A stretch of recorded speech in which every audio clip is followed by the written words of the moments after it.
Well, at least we're going to have one title match at Survivor Series. What's going on, everybody? It's your buddy, it's your pal Spaz Phoenix, the YWC Reality Check, here with your November 1st SmackDown Live review, and you guys know the drill, doing a little bit of house cleaning first. First of all, thank you to everybody who threw questions in for the October Q&A. It went up last night. Those of you who have questions for the November Q&A, go over there, throw your questions in there, and as you guys know that have been following me for a long time, it'll be the last Q&A for the year, taking December off as I do, and yeah, you can go back one video, check that out if you like. You will notice that went up on Monday and there was no Raw review. I initially said I'm going to take Halloween off. Halloween Raws are usually pretty shit, so I'll, gave myself the night off for that sort of thing. But Monday night on Raw just confirmed what I've been trying to avoid for the longest time, and that's just that for the first little bit of the draft, it was kind of funny to be like, okay, look at the good shit SmackDown's doing, and Raw kind of sucks by comparison. It was fun to pick it apart for a little while. As things became more and more blatant, it became a little less fun and a little more pathetic on Monday nights. I've reached that point, guys. There are no more Raw reviews on this channel. Still going to be reviewing SmackDown, still going to be reviewing NXT, still going to be reviewing when the other network tournaments start up next year. I will be reviewing those. Still going to do Tackle, obviously. Still going to do Ask the Phoenix, obviously. Raw will not be reviewed on this channel unless they make some cataclysmic shift and make it not a piece of crap. So, let's move on from the crap to the good. Tonight, November 1st, SmackDown live review starts with James Ellsworth, because James Ellsworth is still a thing, unfortunately. Comes out, thanks Shane and Brian for the chance to come out here and say goodbye and the chance to apologize to his friend Dean Ambrose. Ambrose comes out, he says, I thought about ripping your head off, thought about, pulling your eyes out of your sockets, all the typical Dean Ambrose type stuff. You don't owe me an apology. It was my fault for bringing you out there. It's water under the bridge. He keeps trying to profess his apology. He's like, no, stop it. This is for your own good. Water under the bridge. Just don't ever get in my way again. Gets all serious. Styles comes out, mocks the two of them, tries to convince James Ellsworth that he's being used by Dean Ambrose, and says, even I respect you more than Dean Ambrose. People are buying your t-shirt because of me. You should be thanking me for what I've done for you, your career, and for what I've done for indie wrestling in general. He and Ambrose start to, bicker and squabble, and it's kind of funny / sad, because as they start getting in each other's faces, Ellsworth tries to separate them. Enziguri and a phenomenal forearm from Ambrose to Styles, from Styles to Ambrose, finishes off the segment. Coming back from commercial break, we see backstage Daniel Bryan makes a rematch of last week's match, Ambrose versus Styles, and if Ambrose wins, he gets another shot at the world title, but this is his last opportunity. He turns to tell James Ellsworth that he is banned from ringside, by any means necessary. You will not be at ringside, which tells you, obviously, that James Ellsworth is going to be at ringside. For the rest of the night, it's just him following Ambrose around like the sad puppy dog character that he is. What can I do? How can I make it up to you? Please let me come down tonight and make it up to you. And Ambrose is like trying yet failing to be nice to the guy. Like, you're a fucking loser, get away from me type of thing. Then we see a replay of Orton turning on Kane last week and joining the Wyatts. Orton versus Kane in a no disqualification match was signed. Kane wanted it. Daniel Bryan agreed.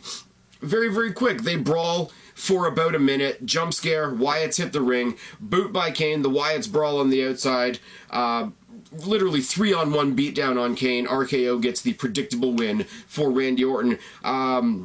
And they all sort of get in there and take their turns. RKO, clothesline by that big twisting clothesline that Harper does. Sister Abigail by Bray Wyatt. Bray Wyatt does the typical, on the knees, follow the buzzers type deal, while Orton is posed on the ring post. And you see the beginnings of the unity. Later on in the night, I will say, and this is kind of laughable, I like SmackDown, but I will point out when they do something stupid. They do a typical Bray Wyatt backstage in the dark and the smoke sort of promo with Wyatt telling Orton, I'm surprised that you want to join us. There are some people that are skeptical, looking right at Luke Harper. Orton gives a very Wyatt response with the whole, the devil's been whispering in my ear since I was born and I'm tired of ignoring him. And then he stays really, you can tell he's making a point of staying really still. And they edit in really bad flames where his eyes are trying to, he's possessed. whatever the case may be. I'm intrigued by it because I'm 99% sure they're doing the Daniel Bryan thing all over again. Sure, I'll join the Wyatts so that I can turn on them 2 weeks later. But if they're not, then Survivor Series got real interesting for another reason that we're going to discuss in a minute. Nikki and Becky versus Carmella and Alexa Bliss is next. You got two feuds, smash them together. We don't have to see Naomi on our screens. We don't have to see Natalya on our screens. Everybody wins. Carmella and Nikki start. Carmella bails and tags in Alexa. Back elbow by Alexa. Drop kick by Nikki. Baseball slide drop kicks by both of the babyfaces as we go to commercial break. Coming back, and there's about 2 seconds left in the match. Rolling clotheslines by Becky, a forearm and an exploder suplex. I can speak, I swear. Hammerlock Dragon DDT by Becky. Standard DDT in response by Alexa Bliss. Gets a very fluky-looking victory for Alexa and Carmella. It's cool. The babyfaces kind of fuck off with no real pomp and circumstance. Bliss and Carmella stay in the ring. They rip the Team Raw for Survivor Series, making fun of Bayley, making fun of Charlotte, etc. Then they turn their attention to next week in Scotland, where Alexa Bliss is getting her shot at the Women's Championship against Becky Lynch, and just sort of hype that up, and Alexa Bliss on the microphone, awesome in my opinion. In the back, sort of watching this all go down, Daniel Bryan and Shane McMahon confirm indeed that the 5-woman team for Survivor Series for SmackDown is Nikki Bella, Becky Lynch, Carmella, Alexa Bliss, and unfortunately Naomi. Natalya comes in.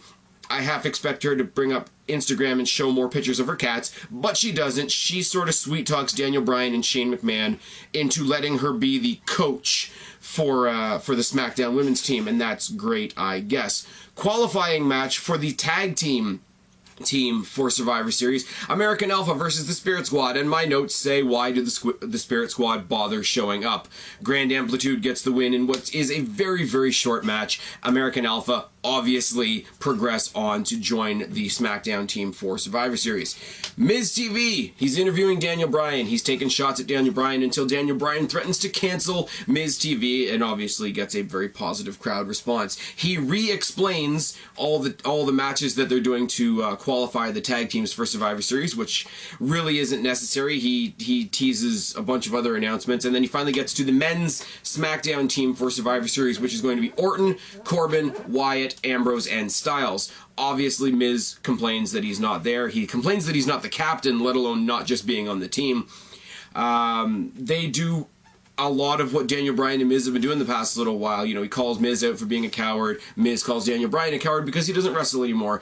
Points out that last week, hey, you could have had another opportunity for the Intercontinental Championship. Ziggler laid it at your feet, and you let go of it because it wasn't on your terms. We needed somebody for our SmackDown team that was going to do things on our terms.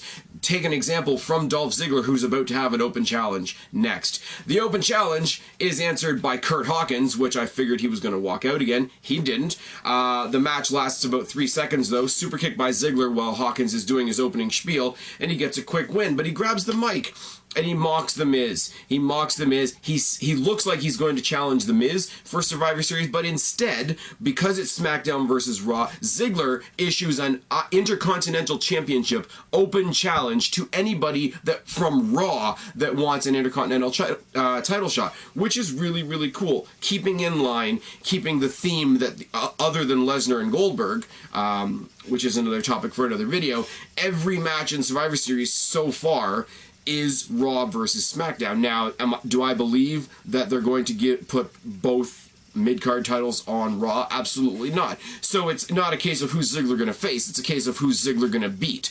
But on the other side of the coin, you do have the Cruiserweight title over on Raw, and there isn't really a Cruiserweight division on SmackDown. So I guess you will get two Raw exclusive matches if they put a Cruiserweight title match on the show, and then you've got the Goldberg versus Lesnar scenario. Now, I don't know what else they're going to throw on this card, because as I said a couple videos ago, they did expand Survivor Series to 4 hours. So you figure 4 hours plus a pre-show. 4 hours worth of wrestling plus 1 or 2 matches that they're going to put on the pre-show. You got 3 elimination matches. Sure, that's going to take up a lot of time. You got Goldberg versus Lesnar, which I'll be surprised if it goes more than 10 minutes. You've got this Intercontinental Championship match now, which, depending on who answers it, will determine whether how serious it is or whether it's a squash for Ziggler. I really don't know what they're going to fill the rest of the card out with, but we will see as the weeks go on. Usos versus the Headbangers in another qualifying match, and once again, why did the Headbangers show up? They are a very, very watered down version of their... I popped the one time we thought they were going to have a one-time appearance on SmackDown a while ago. It was sad. Their music is watered down. Their gimmick is watered down. Nobody gives a shit. Beat down and a roll-up with the tights gets the win for the Usos. I thought, because... I figured WWE would say, you know, this is a long-standing team with a lot of history. You know, they were back in the day, back in the Attitude Era, try and play it up a little bit, and then have Usos give them the beatdown with that, you know, attacking the knee thing that they do. But they didn't even do that. That's how relevant the Headbangers are. In 2016, the Usos didn't even bother crippling them. But it is what it is. I mean, the Usos were going to be there. You know that. The American Alpha was going to be in there. You know that. The Tag Team Champions were going to be there. You know that. Side note, the Raw Tag Team Champions, the SmackDown Tag Team Champions, both Women's Champions, and both world title holders from both shows are all on Survivor Series teams in Survivor Series elimination matches. So realistically, the only title matches we're going to get at the Survivor Series are Ziggler's Open Challenge and if there's a Cruiserweight match. That's going to be a bit strange for a Big Four pay-per-view to have that few title matches. I'm not saying it's a bad thing. It'll give it a very unique feel. It'll definitely leave the main event wide open for Lesnar and Goldberg, which is fine, I guess. But it's very different and it's worth noting. And like I say, to fill out a 4-hour show, one of these elimination matches is going to go really long. Anyways, going into the main events. Styles versus Ambrose, which is infinitely more interesting now because you know they're going to be on the same team at Survivor Series. Styles versus Ambrose for Ambrose's last chance at a world title shot. Suicide dive by Ambrose to start. Styles eats the commentator table on the outside and then the guardrail. Corner chops by Ambrose when they get back in the ring and an eye rake on the rope. They trade pin attempts and a Texas Cloverleaf by Ambrose. Double underhook, second rope suplex by Ambrose is pretty damn nice. Styles eats the turnbuckle but locks in a calf crusher. Ambrose crotches Styles on the rail and clotheslines him off of it. Mudhole by Ambrose as they get back in the ring, a back elbow and a toss by Styles as we go to commercial break. Now, 5 minutes left in the match. We get in. We haven't seen any Ellsworth bullshit yet, but Ambrose dropkicks Styles from the top rope to the outside as he's trying to pull off a springboard something.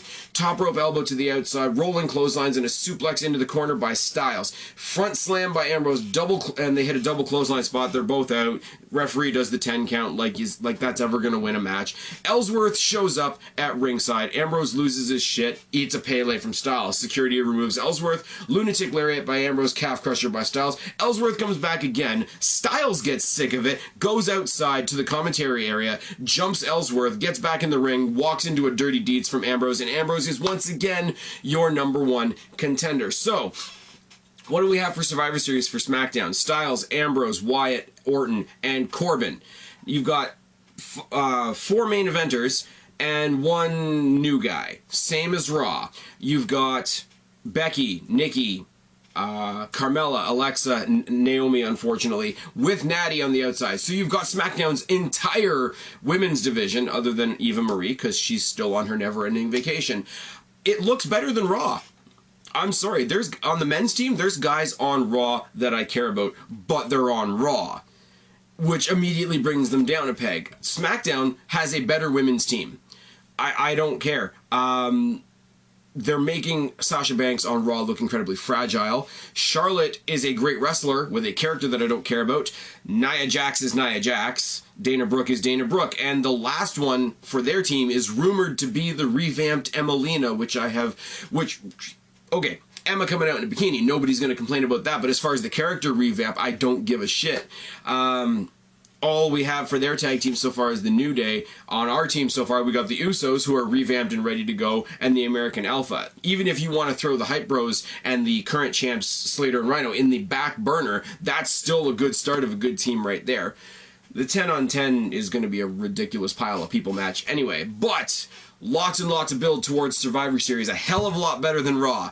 And said it at the beginning of the video, I said it again now. Unless something drastically changes, no more Raw reviews on this channel. Everything else is sort of business as usual. Like I say, throw your questions in the box below of the previous video if you want to be in the November Q&A. I've been Spaz, your YWC Reality Check. Subscribe up there, talk down there, start a conversation, keep all these conversations going. Don't be a stranger. I'll talk to each and every last one of you later. But for right now, I'm tagging out. Bye, guys.